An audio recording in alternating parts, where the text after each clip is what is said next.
আসসালামু আলাইকুম। আজ নিউজ থাকছে নাইমের উপর। ঢাকার বনানীর এফআর টাওয়ারের ভেতর যখন দাউ দাউ করে আগুন জ্বলছে তখন বাঁচার আকুতি জানাচ্ছেন ভেতর আটকে পড়া লোকজন।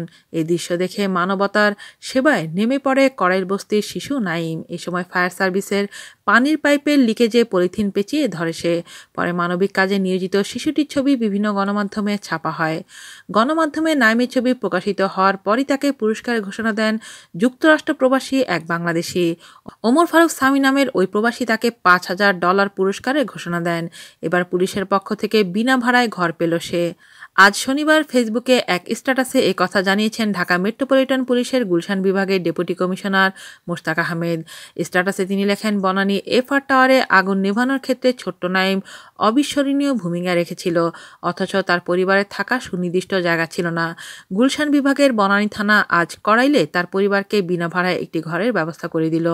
নাইমের সর্বাঙ্গীন সাফল্য কামনা করছি। আজ এ পর্যন্ত।